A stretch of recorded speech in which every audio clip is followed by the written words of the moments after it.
Hey everybody, just wanted to take a few seconds of your time before the podcast starts. Just wanted to let you know about a passion project of mine for the last 3 years called Hustle Focused Energy.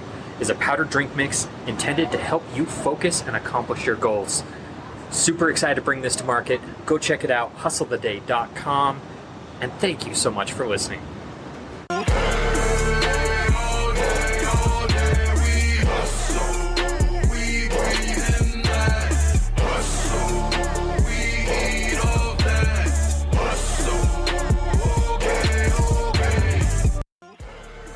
On this episode of the Hustle the Day podcast, I have Andrew Lees.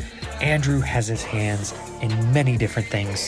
He has his own product-based company, his own service-based company, and he helps other people with their companies. It is just a great interview with lots of experiences to back it up. You're going to want to listen to this one as usual, so let's jump into it.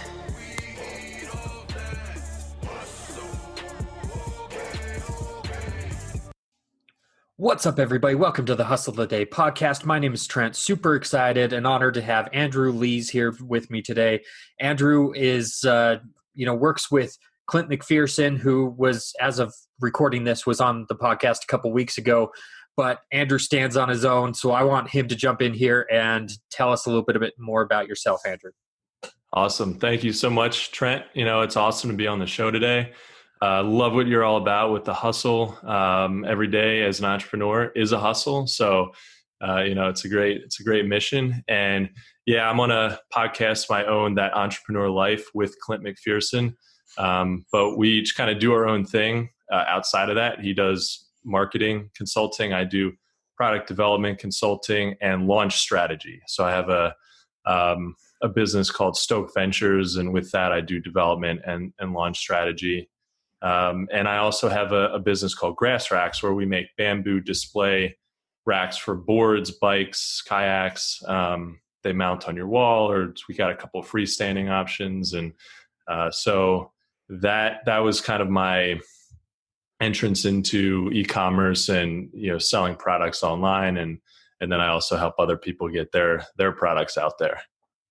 Yeah, that's awesome. And, we talked before we started recording, it's like, this is just basically going to be, how did I mess up in my product launch, being that, we're recording this a couple days before I launch, the first ever product for Hustle Energy. And so, congrats, man. Thank you. But I want to talk to you, jump into that product development side, because it's really unique and different from what I've done. I've usually dealt with, service-based businesses before rather than the product-based. So it's really interesting to me. What would you say is kind of the biggest difference in strategy on a service-based versus a product-based business? Yeah. So, I also have both businesses, a service base on, with the development and then the product base. And they've each got their advantages and their disadvantages. And sometimes on a daily basis, as I'm running both of them, I'm like, struggling with like, oh man, I just want to sell products all day. And then sometimes I'm like, oh, actually the consulting thing is not so bad, So I think the biggest difference in strategy is with consulting, you have fewer clients with, who are giving you each more, they each have a higher lifetime value typically. If you're consulting in any way with somebody, usually it's thousands of dollars, at least lifetime value per client. And so you can spend a little more energy, nurturing those leads and so you can sort of dial in. You might niche down to an audience of like 1,000 people, and you might only get 10 clients from that 1,000 people, but that might be all you need for an entire year.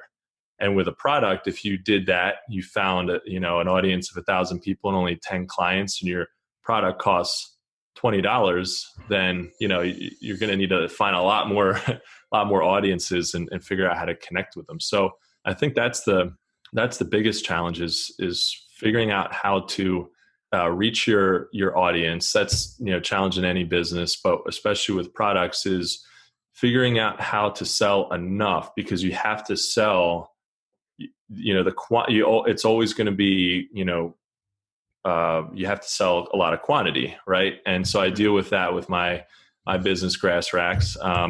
We do have a nice balance where our products are a little more expensive. We're able to bring in a little more revenue. Our average order cost of an average order is about $125, somewhere around there. So every order is about, we're bringing in about $125, where some products might be bringing in like 10 or 15 or 20. So we don't have to sell quite as much, but we still have to sell a lot more than if I get a consulting client and they're doing $20,000 worth of business with me. So right. I think that's a huge difference right there. And just figuring out, strategically figuring out how to get in front of these clients and get your acquisition costs. I think it's when you boil it down, it's the acquisition cost. It's the biggest challenge. And we tried ads with Grass Racks. We were getting our acquisition costs down as low as we really felt like we could. And it still wasn't good enough, because with our product, it's a once and done purchase for the most part. Somebody's buying a rack. They might buy a couple, and then that's kind of it. They might tell their friends about it, which, gives us some good word of mouth marketing. But beyond that, they're not coming back month after month or year after year to buy racks for the most part. So getting our acquisition costs down low enough to where it makes sense is difficult. And on the consulting side, my cost of acquisition can be much higher. Right. Yeah. So I was curious about that. If you have a product-based business, the cost of acquisition could be really low, but that adds up over time because you're going after so many people. Exactly. How does that play out versus the higher cost initially, but you don't have to do it as frequently with a service-based business in general. Yeah, exactly. And that's the thing. You might spend 25 cents a click to get somebody to click on your website and check it out. And that might seem nice, like, oh, that's not that expensive. I got $100 product, 25 cents for a click, but that's not a purchase. And you really got to figure out, and it takes some time, figure out what your, how many people that are clicking are actually purchasing, what's your conversion. And some products just convert at a lower rate. There's things you can do to improve that. But if you've got your website set up pretty well, you've got a good product, and there seems to be some demand for it, and people are able to figure out what you do and why your product is why it's valuable to them and why it's helpful to them, how it solves their problem. Then you can tweak some things here and there. And, people are trying to do that all the time. But you might go from like a 1% conversion to like 1.2, and what you should be looking for is figuring out the ways to get up to like 2 or 3%. Like, how do you double or triple or more your conversion rate? And so that becomes, big challenge is actually getting those sales. And again, back to consulting, you can just spend a whole lot more. And obviously you've got to nurture, takes more time, more energy to nurture those leads. But, with a product, you've got to be very careful. And sometimes a paid ad strategy is not the best strategy. Right. And like you said, that 25 cents pay per click, that's only the first click, then you've got retargeting campaigns, and, sometimes it takes several touches before they convert. And so that can definitely add up. Yep.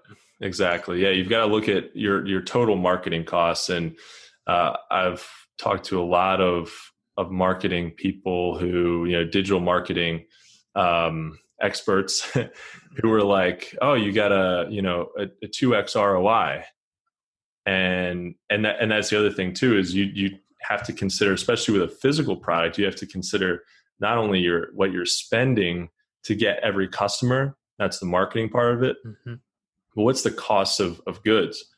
I mean, for us, our cost of goods for grass racks is around 50%. So a 2x ROI is us breaking even. Right. And like, it's crazy how many marketing, gurus and experts out there don't get that. That's one thing if you're selling a digital product. If you're selling an info product, 2x ROI is fine. I'll take that, but so you have to consider, you're right. You've got to consider everything, the initial advertising, the remarketing, how, and some days are going to be great. You might get a 5x return. And then the next day you get like a 0.5x return. So you have to look at it over, you can't look at it day by day. You got to look at it over the long term. Yeah, for sure. So you've talked about, you've got this unique perspective of the service side and the product side. And we've talked a little bit about grass racks, but tell me a little bit more about Stoke Ventures. Yeah. So with Stoke, I have a background in mechanical engineering and always wanted to, I got into aerospace engineering a little bit in college, thought I wanted to design spaceships, maybe work for SpaceX or something like that. And that while that still would be cool, like in theory, I got a job out of college and with a large company, wasn't an aerospace company. They made power plants. And I was like, from day one, I'm like, this is definitely not what I definitely don't want to work for a huge company. So then I realized, well, if I don't want to work for a large company, I don't want to work for I can't work for an aerospace company. Most of them are large.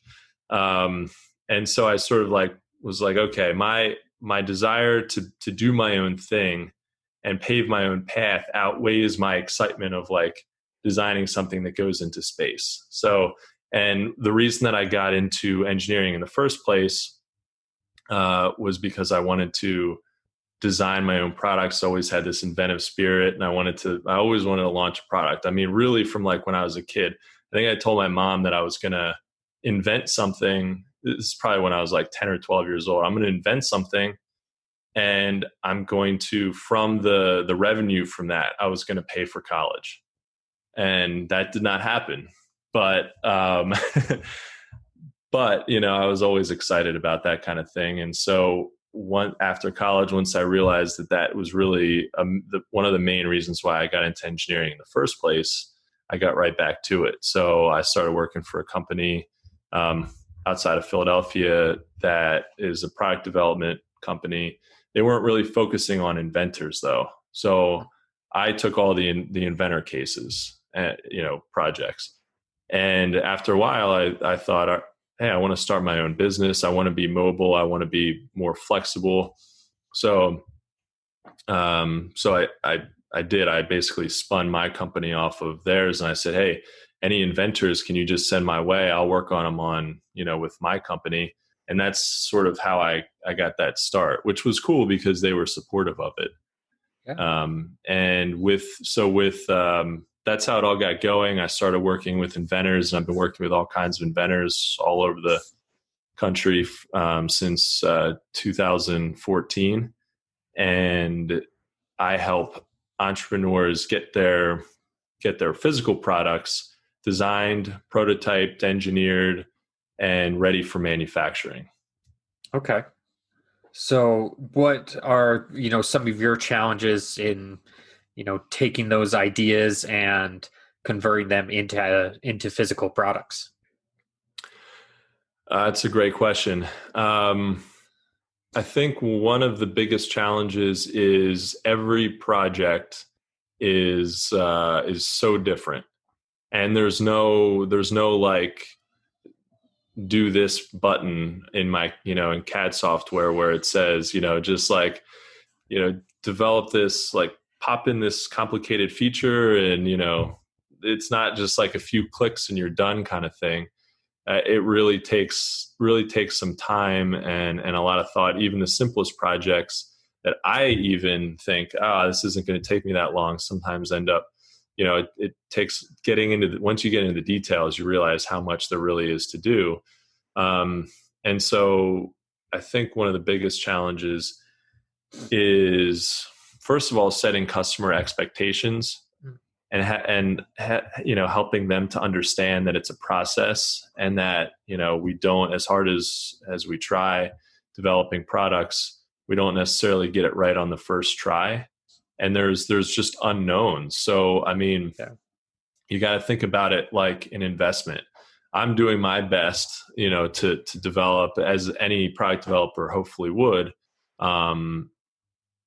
do their best to get the product engineered to the customer specification and beyond. I'm always trying to go a little bit further if I can, but there's some things we run into where we have to make compromises. And some people are cool with that, and some people don't understand that it's especially with a physical product, you got to make compromises somewhere.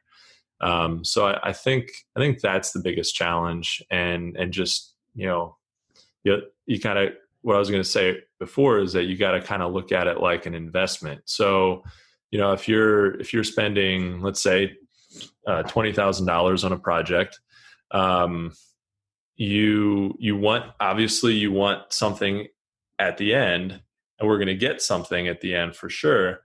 But is it going to be is it going to have every single feature that you were expecting from the beginning?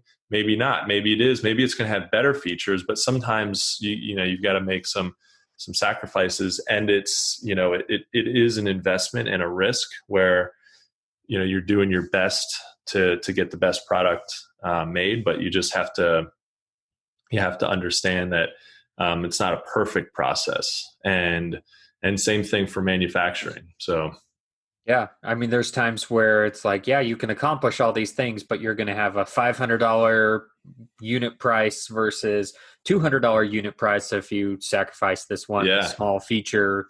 And some people are willing to make that compromise, some people aren't, and that can make the difference between market success and market failure too, though.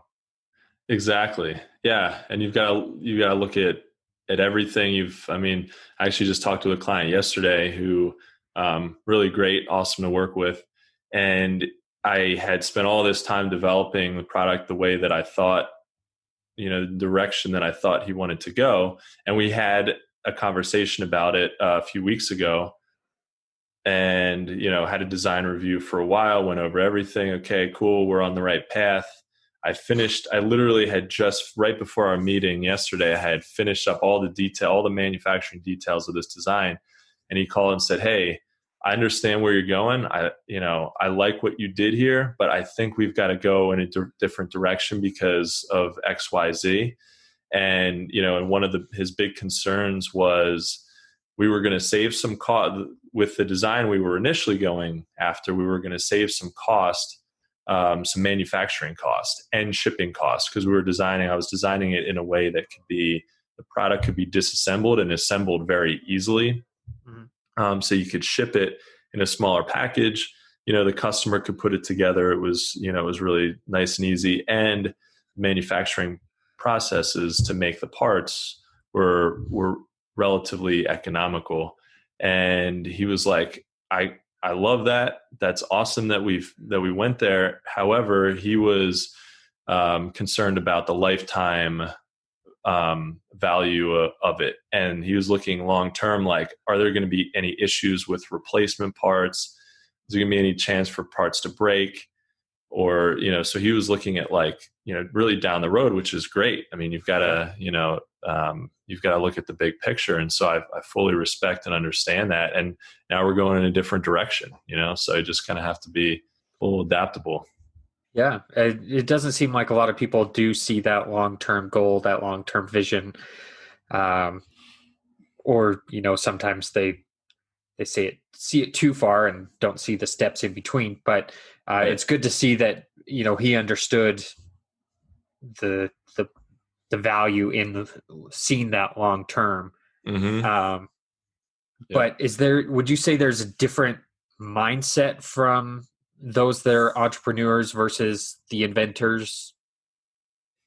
Yeah, I think you could differentiate them by sort of technically, where an inventor is somebody who is sort of like an idea person. They've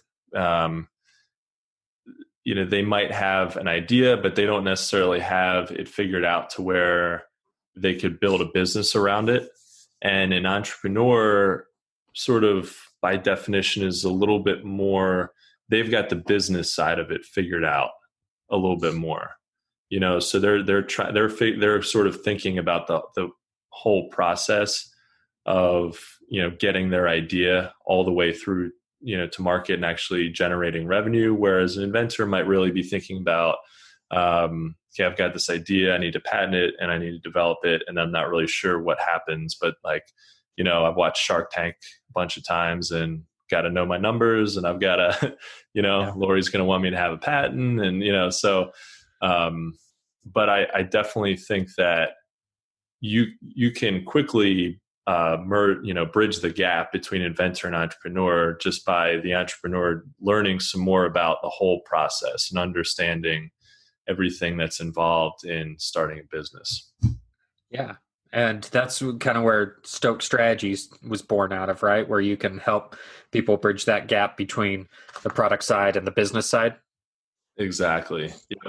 Yeah. So I realized after working with a bunch of clients over the years that once we got through development, they really didn't know what to do next. And that wasn't part of my business model, was to, I don't do marketing for people, and I don't necessarily do the heavy lifting of getting that product. Okay, now you've got it developed. Now, you've got to get it, go through,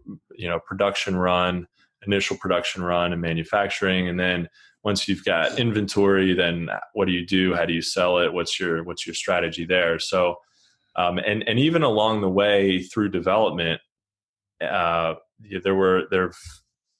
are a lot of questions, and my clients have had a lot of questions through the process that I figured, man, there's really an opportunity to better educate people and help guide them along the process. So what I do with Stoke Strategies is, with some clients, I will do in-depth market research and really figure out where their product fits in the market. And we can do this either during development, like in parallel with development, or before development.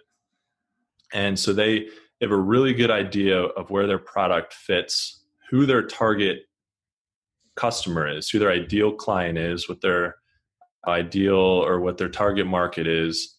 I'll do business modeling. So I'll go through, I'm not going to do a business plan, like a traditional business plan, because it's just a complete waste of time unless you're going to a bank for a loan, or maybe if you're pitching to an investor, maybe. But even then, what we do with business modeling is we'll do a lean canvas, which is a one-page. I highly recommend everybody check that out and see what that's all about, because you can put all the components of your business from a high level on paper pretty quickly, and it's one sheet. So it's everything about your business, who your customer is, what your product is, what your value proposition is, what your costs are, what your, how you're going to generate revenue, all that stuff. And it's very easy to read, and it's meant to be like a living document where you test it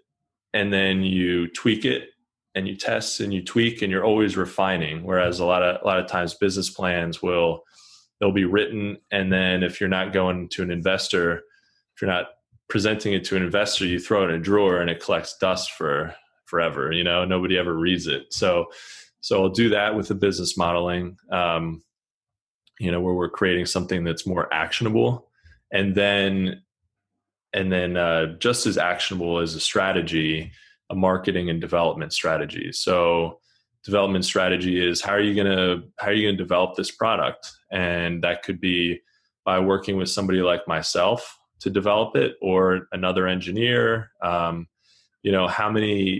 What's your team going to look like? Are you going to need mechanical engineers, electrical? Are you developing an app? Who should you be working with? And then marketing, how do you build an audience? How do you get your product out there and generate awareness and sales for your product? So and the other thing is I'll throw in actual resources in there that I've, like from my network that have helped me over the years. So it's not just a plan, but it's also, hey, actually email these people, email this company, and they can help you with this part of the process. So they actually have somewhere, they don't just know what to do, they know where to go. Right. Yeah, totally understandable. Now, how often do you run across somebody who has a great product, but not necessarily a business? You think of products in some cases may be better off develop it, patent it, and then sell off the product to a company. And that's kind of your exit strategy rather than build a whole business around it. How often do you come across that? All the time. There's a lot of people. First of all, there's a lot of people who come to me, and I work with some attorneys too that they'll send some business my way if they have a client who's looking for development, or they might want to license their product and they just need a concept developed, so they can use the images that I create in the patent, and then they can also present to investors. So it might not be a detailed design, but it's enough for presentation for use in a patent. So there are a lot of people like that who are they're not trying to produce it. They just want to develop it, do some concept development on it, get a patent, and then sell it. And they understand that even if you could make a business out of it, that they just don't want to. There's another business out there that is better suited, has better resources to just take it on. And but yeah, there are a lot of products that really are difficult. A lot of people think, I can build a multi-million or billion-dollar business out of this, and it's like one product, and maybe they can. But yeah, a lot of times there's just not enough to make it a business. You're just not gonna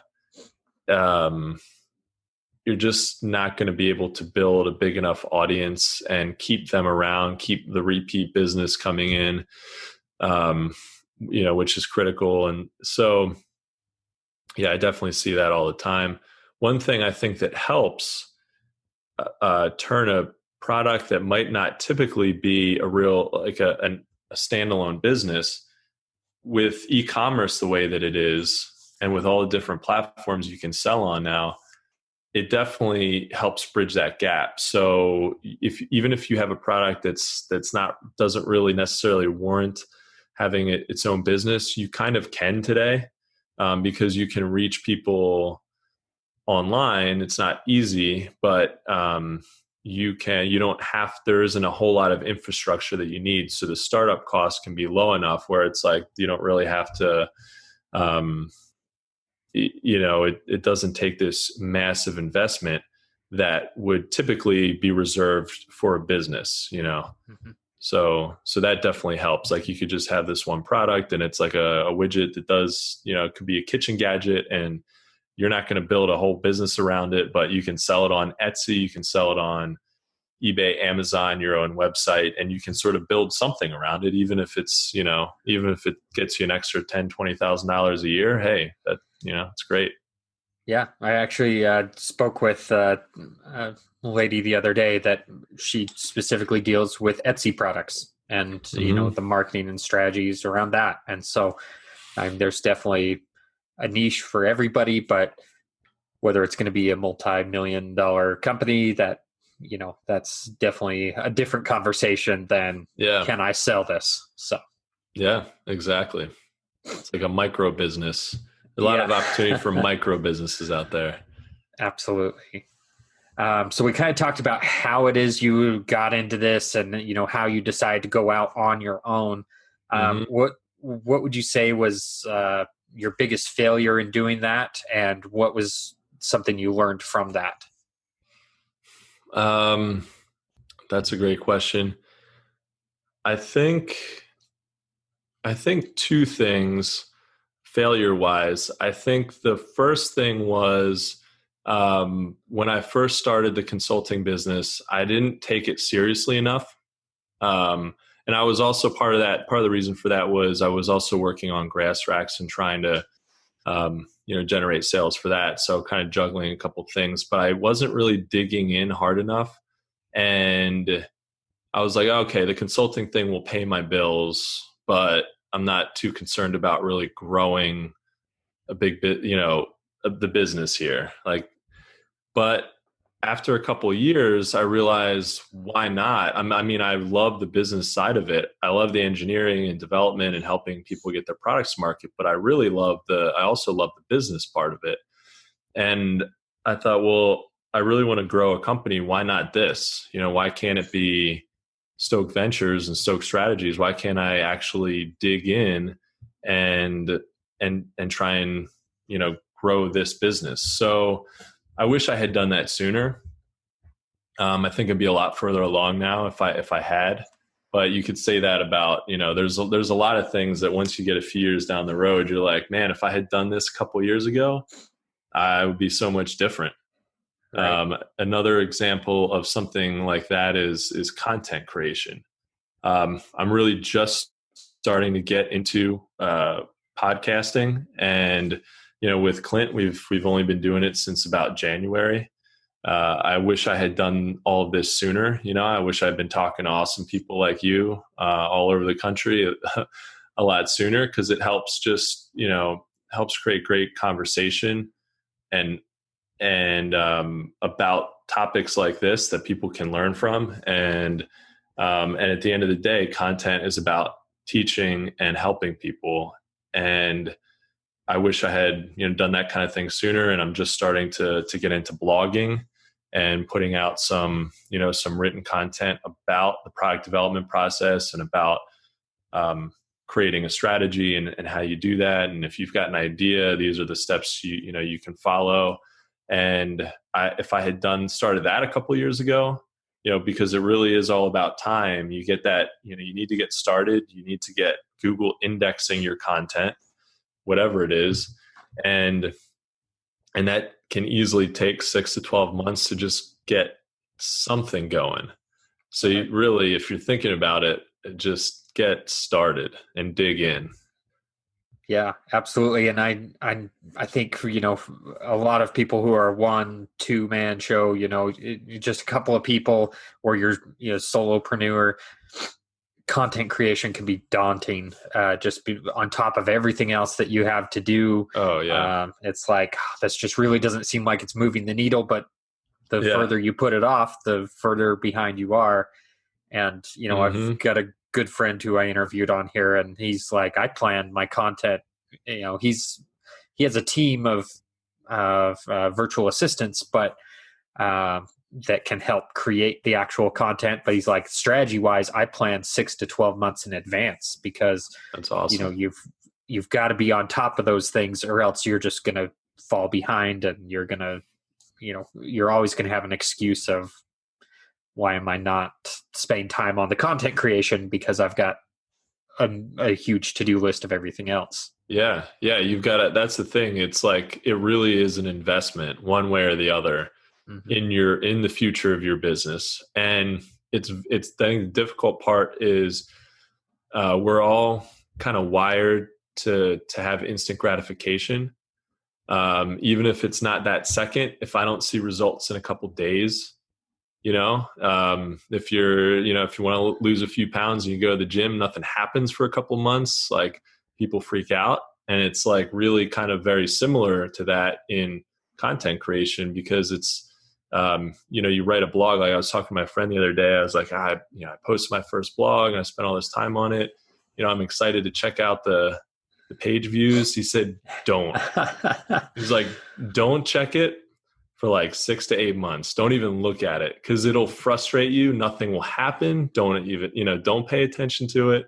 And that's the thing. You're really investing that time into, hopefully it clicks and hopefully you get some traction. But if you're creating helpful content and Google sees that, you're going to do well eventually, How well, who knows, but you're going to get something. Yeah, absolutely. Some of the the great authors of our time in terms of self-development started with blogs. They got their thoughts out and just started putting it out every single day, and eventually people came to them and were like, "This is amazing," and it turned into book deals, and then all of a sudden they're doing That's TED cool. Talks and all these things, and so it's so like one author who I really enjoy, James Clear, who wrote Atomic Habits. That's how he really got started. It was just daily blogging, and eventually, people started to take notice. But I mean, we're talking years. Yeah. Same thing as you may experience with your podcast. It's not Yeah. something that you get instant gratification from. It's I've everybody I talked to who's been in it longer than me, said, don't look at your numbers until 6 months in. Don't even look until a year in, because Yeah. really, Yeah. your first episodes can still be picked up pretty regularly by somebody who just discovered you, and Yeah. so it's Exactly. just Never. it's a long game for sure. It is. Yeah. But then once that clicks, and I talk with Clint about this all the time, but like once that clicks, then it's just, you've got this traffic coming in. People talk about residual income, and like that's how you get it. You build something, and we've seen it with grass racks, so I know that it works. I've got some proof, and that's really important, I think, as an entrepreneur. Is like, people can tell you to do this and you're going to get some results, and like it'll happen if you just keep working at it. But and even myself, I hear that and I'm like, BS. I don't know. I don't know if it works until it happens to me. And with content creation, with building an audience, which is arguably, besides creating a good product or a good service, great product or great service that stands out, the other equally as important thing is having an audience. Putting a great product or service out there to nobody is going to do nothing. So it's so important to build that audience. And I think content is definitely something that is really important, because it builds on itself and it maintains a level of consistency. Like with grass racks, we get a certain number of clicks a day, and it's like within a few clicks. Like, I mean, I know almost exactly how many clicks every day. It's not like one day we'll get X clicks and then it goes down by 50%.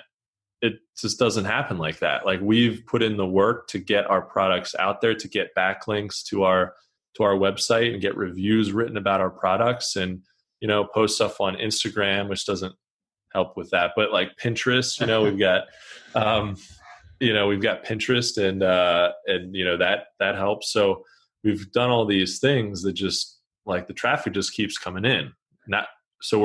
You can do you do a bunch of work, and then you eventually just get the clicks, and they just keep coming, and usually they build on themselves organically too. So it's just, you don't have to work at it every day to get those clicks, which is an amazing thing. Right. But I think people underestimate the amount of work it takes initially For to sure. get to that point. For sure. Because the alternative is ads. You Right. can just pay for ads, and that's great. That works. That works for companies. And I would say that that's the short term plan. The long term plan really always should be building content that will generate the organic leads, because especially if you're trying to sell a business, if somebody looks at it and says, all right, cool, we can put all this money in. Like, if you turn off the ad engine, then it goes to zero. That's kind of fragile, like, and you're also completely dependent on the ad platforms, Right. and the cost fluctuates and all this stuff. So it's a great way to jumpstart it, for sure. Definitely test things out because you can get a lot of traffic quickly by paying for it, and you can test things out. And that's what it really should be for. Short-term gain, maybe get some customers and build some awareness, but you're definitely by far the best long-term strategy is organic. Yeah, absolutely. So we talked a little bit about, some of those failures that you had and what you learned from it, but what would you say was a challenge that you never expected to come across in starting Grass Racks or Stoke Ventures or Stoke Strategies? Yeah. Let's see. Yeah, there's never expected. I expect so much now. When I say when something goes wrong, I'm like, even if I don't expect it, I'm like, well, I expected something would go wrong. Right. It's like I had a good day yesterday, so today, of course, it's not going to be the same. But let's see. I was gonna say that's a pretty good head on your shoulders there compared to a lot of entrepreneurs. It's like, oh, this went well, so it's going to keep going well. Yeah. But yeah, Exactly. Yeah. And now I'm just like, all right, you just got to keep a level head. Just yeah, celebrate the wins, but don't get remember to always buckle down and keep hustling. And there's the law of averages. It's gonna you got the highs, but just got to balance out the lows. Yeah. I mean, the biggest unexpected thing, I think, and this is something that I kind of did expect, but I'm always caught off guard a little bit when it happens, is when I have to deal with an unreasonable customer. And that happens on the consulting side and it happens on the product side.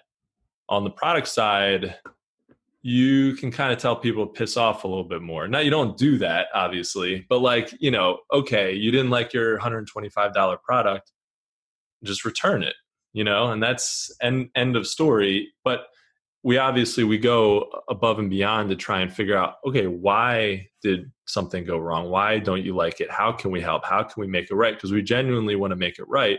But at the end of the day, there are some people who can't be consoled, and they're just out there, putting negative vibes all over the world, and that happens with consulting too. But it's just trickier because you're like usually in a bigger project, and if things go wrong, it just gets it can get a little messy, and you've just got to figure out how to get through that and how to manage customer expectations. So I remember my old boss when I worked up in Philadelphia. He said, this is when I first got out of college and was working for these guys. It was like a year after I graduated college, but so I was still really new and didn't know everything about engineering. I mean, I still don't. But he was like, my boss was like, engineering is the easy part by far. The hardest part is the customers. And I was like, that can't be true. I feel like engineering is pretty hard. And that just is true, more and more true every year. It's just like, yep, that's it. If you can manage expectations and help people to understand the process, and and also recognize the red flags of like, hey, this person's might not be worth working with. This could be a problem. So yeah, I'm always caught off guard by that stuff. Yeah, no, I understand. Engineering doesn't have emotions, so that's does make it simpler in that regard. Yep, exactly. Yeah, there's logic to it, but when you're dealing with somebody who throws logic out the window, it's the hardest part of business. Period. I think. Right. And you know what? We're humans. Sometimes those emotions do take over. So I mean, sure. It's understandable in a way, but at some point you've got to step back and look at maybe the bigger picture. Is this worth getting upset about? And in your case, is it worth continuing with this client? Exactly. Yep. Yeah. Well, one thing that I typically like to ask guests there on the podcast, what is your personal definition of the word hustle? So my definition of hustle is being consistent. Being consistent and not stopping. Maybe not stopping more than being consistent. Because you're going to have setbacks in business, and your things are going to fail for sure. You might even have an entire business fail. But if you're consistent and, you keep pressing on because, you're like, hey, I'm going to be successful in business, and you keep working at it, then the chances of you being successful go way up. There's statistics about, a lot of businesses fail, most businesses fail, and, they're underfunded and all this stuff. There's a bunch of reasons why they don't work out. I think the number one reason that they don't work out is because people don't press on.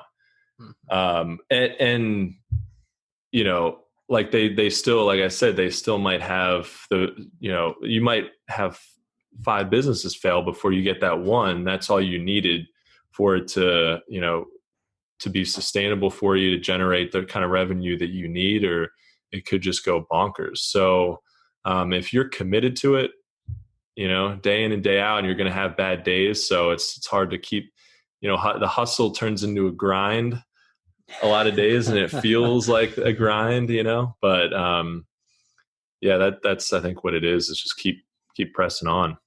Absolutely. And that's definitely been the case for a lot of entrepreneurs that I talk to, that, they just kept going on, and in spite of adversity, and they, usually the best rewards come on the other side of those challenges. So exactly. Yep. Totally agree. I don't want to take too much of your time, Andrew, but, I want to give you, first of all, an opportunity to kind of plug where people can find you. And then I've got one more question for you after that, but I really appreciate you giving me the time to be able to talk to you. But where can people find more information about you? Yeah. First of all, I appreciate it, Trent. This has been awesome. I love talking to you about entrepreneurship and hustling. So this has been very cool.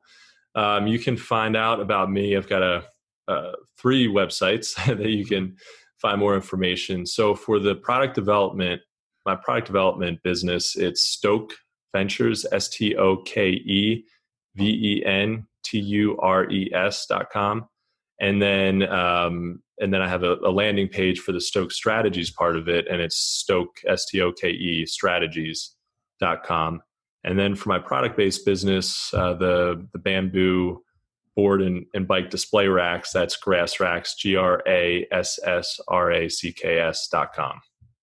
Cool. Yeah, I'll make sure to include links to all those places in the show description notes, so you can just click on those. But final question I always ask, personal or business, what is it that excites you about the future? Oh man, that's a super interesting question, especially with everything that's going on right now.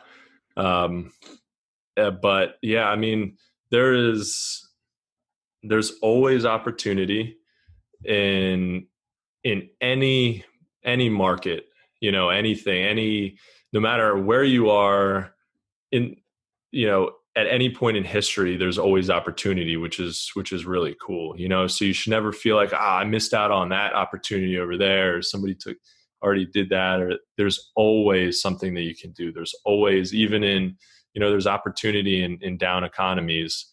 So that's what's exciting. There's always something that you can be working on. There's always products and services that people will need, and find something that aligns with your values and what you want to do in life and what you want to help people with. And chances are there's something some value that you can provide, to help people. Perfect. Yeah, I completely agree. There is always opportunity out there. No matter what's going on, there's always an opportunity lying out there waiting for you. Yep, definitely. Well, very cool. I'm glad you see that perspective, even in the midst of what the world's going through at this point in time. So yeah, exactly. Well, we get through stuff, and we figure things out, and we just hope that everybody stays as safe as possible, and that's all you can do. But then you just you press on, and you live life, and you create value, and you help people on their journey, and good things will come. Perfect. Yeah, I love that attitude. Well, I know my audience has gotten a ton of value out of this, and I know I've gotten a ton of value out of this. So I encourage you all to get out there and hustle the day.